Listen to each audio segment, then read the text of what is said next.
get into our next debate. Should the measles vaccine be mandatory? 0207 862 2222. Tragic news over the weekend. A child in Liverpool died after catching measles. They were admitted to intensive care. They were severely ill with measles and other health conditions.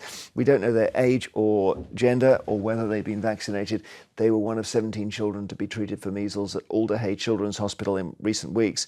So I'll show you, if I can, just this kind of printout here with important bit of information in. We are looking now at the highest number of measles cases for more than a decade. The vaccinations have fallen from 88% in 2014 to 84% last year. And the jab, when you get it, is 97% effective. So the funny thing about this is, if the jab is 97% effective, why does it matter? Because surely if you have the jab, you're safe. Does anyone know the answer to that? No. It's about herd immunity, isn't it? I guess it's about the 3%. Well, that, and it's also to do with this, there will be people who get measles before the age at which they would normally have the jab. Which is 1? No, it's later than that, I think. And it's also, I think so. And it's also that there are some children, for whatever reason, who can't have the jab. So we do all have a duty to try to make sure we don't have measles in the wild, and we're not really succeeding. I don't know what we do. Should we make it mandatory, Lynn? I don't know. I think I'm on the fence with this because I can absolutely understand why parents have a concern around certain vaccines. I'm not an anti-vaxxer at all. However, when we look at some vaccines, for example, hepatitis B, that was linked to autoimmune conditions such as MS. There has been a conversation with, links of epilepsy, seizures from the MMR. There's nothing wrong with parents saying, hang on a minute, I'm not too sure, I want some more research around this. But if there are increasing numbers, extremely, then we may need to consider mandatory. But I don't like mandatory anything when it comes to, I think it's too arbitrary to enforce parents what to do with their children. What do you think? These vaccines are safe and they work. That's why they're licensed. They have to go through vigorous testing in order to be allowed to be given. Do you think the COVID vaccine went through rigorous testing? Yes, I do think it did, and it's been gone proven to be into very a large number of arms by now. The problem is we are now competing with an army of quackery and crankery on social media that is fueling complete disinformation about safety, about these vaccines, that is scaring people. And I understand why people are scared, because you look at some of the stuff that is out there, and it is frightening because it's false, it's fake news, and people are taking. So you've got to go after. Much to dismiss parents for having quackery views. There's nothing wrong with saying, hang on a minute, I want to look into this a bit more before I just accept any jab. Fine, absolutely. Can I ask, because I've had this from this guy RFK, who is the new health secretary in the States, who's quite big into everyone should have a look at this stuff and decide how they feel about it.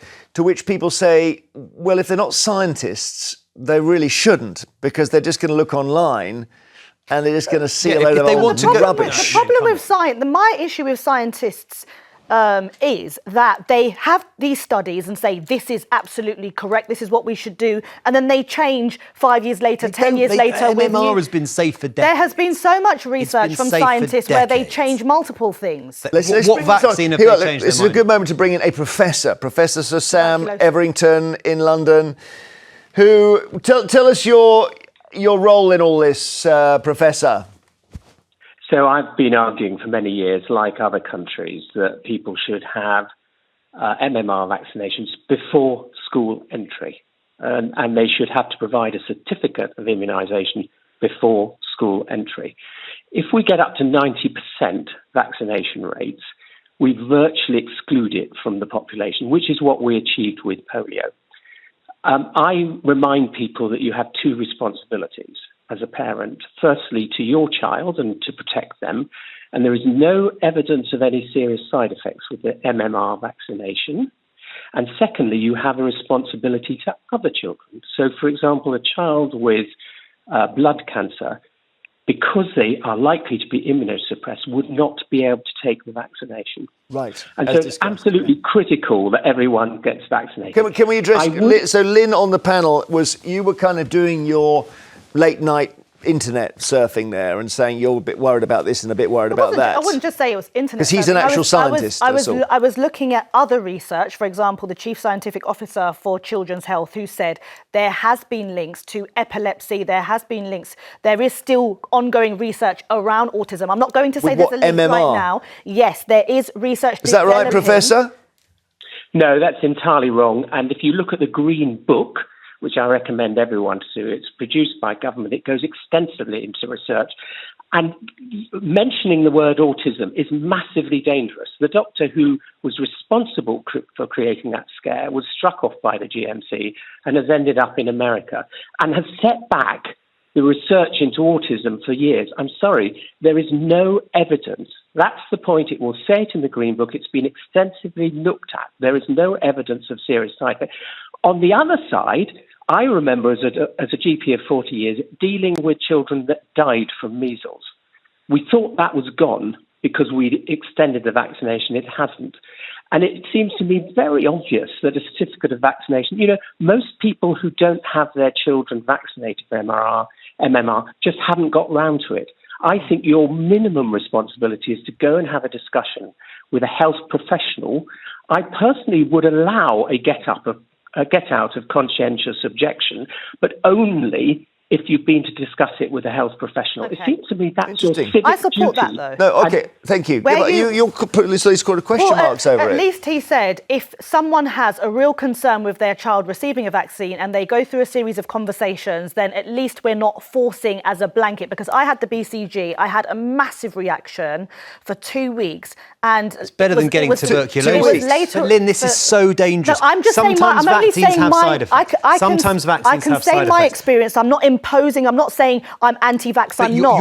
You're stirring up fear. I'm not stirring up anything, As the professor Ben. said, you are. By using words like autism, adverse reaction, you are stirring up fear about very, very safe vaccines. And it's dangerous. Ben, what I have done is just provide an alternative view of parents who are... Wait, the professor just said it's wrong. Where parents are concerned, we should be able to be concerned and not just accept anything the government says your kid should just have. I'm just saying we can question things. Professor, thank you very much. You can see that we've got into this back and forth on the science here, which is... Anyway, well, thank you very much, Steve, for your time. Let's speak to Rebecca Archer, whose daughter Renee died after complications from a measles infection.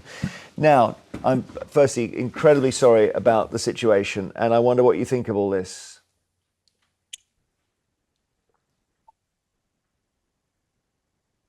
I just don't think people see the seriousness of not having your child vaccinated. Renee was too young to have the vaccine, but she was 5 months old when she caught measles, and she's not allowed to have them until she was 12 months old. And if there wasn't such an outbreak of measles, she might not have got the measles when she was too young to be vaccinated. Yeah. So do you think they should start to make it compulsory, let's say, to have the vaccine?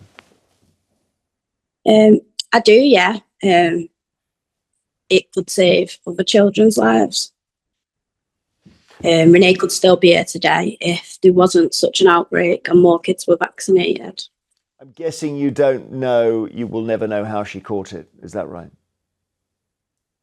No. And what did the doctor... There was a big outbreak when Renee caught him. That was in 2013. Oh, yeah. What's happening now? So what would you say then to people who are thinking, well, I can't really get around to getting the vaccine because life's too busy or whatever? I'd just say it's not only protecting their own children, it's protecting other children. And I know it is rare, but children can lose their lives due to measles. Thank you, Rebecca, so much for talking about Renee. There we are. That is just a reminder that measles is a very, very nasty illness. Marion in Suffolk, hello. Hello. Very, very chastening that, isn't it? Yeah. So what do you make of it? Because this idea that, okay, left to their own devices, because of misinformation, because of inertia, fewer and fewer people are taking, and also because, by the way, we don't see the diseases around so much, fewer and fewer people are getting vaccinated. So what do we do? Right. Children have died. Childhood diseases haven't died. They're still about. I was very ill as a toddler. I'm now 78 with measles. I didn't die. Well, obviously I didn't die. I'm here now. But people should think a bit wider. If they don't want their child vaccinated for whatever reason, and surely there should be research going on all the time to prevent side effects, prevent possible illnesses, which there's not a lot of information on. But if they don't have their child vaccinated, they could catch measles and they could give it to other children. Well, I know. I don't, Lynn, come back on that. I'm not, like I said, anti-vaccine, and I think we do need to see an uptake in vaccines. What I don't like is this arbitrary, mandatory, beating over the head. Let's do it through education. If parents have concerns, you're more likely to get people to get the vaccine. But I think parents have a right to share or, have concerns, and it's how we tackle those concerns is my only thing. But thank you, Marion. We have this is a human nature thing. It's a broader point I'm making here. If there was an awful disease where when you get it, both your arms drop off, people would go, oh my God, this is the worst thing in the world. They then get a vaccine. The vaccine works. The disease goes. Everyone says, oh my God, back in the day, they used to have this disease. And then gradually, and you know how this happens, people say, well, I don't need a vaccine for that disease because it's not around anymore.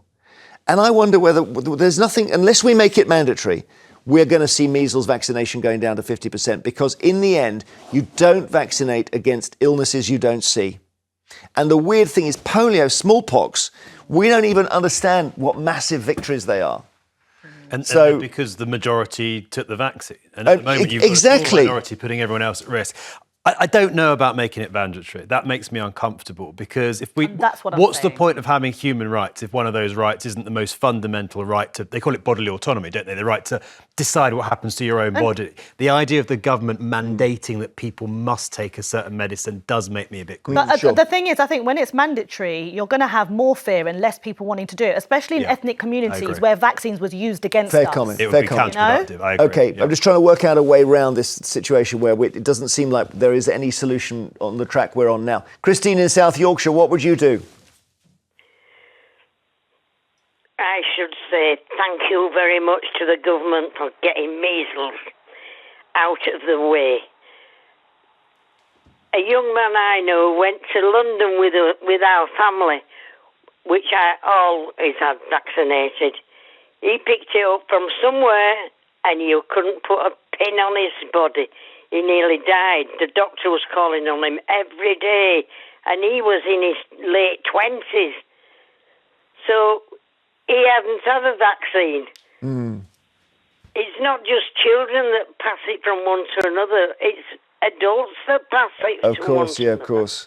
Christine, thank you. My children were brought up in America, and they couldn't go to school or nursery unless they had a card saying that they'd all been vaccinated. Well, that's what they do. That's. Well, you think that? Well, that is basically mandatory. They even have vaccines for chicken pox. They have vaccines. It's not because you're not telling people what they must put in their body, but you are saying, well, actually, if you don't have the protection, then you lose the right to come to school and infect other children. We'll see record levels of children not going to school.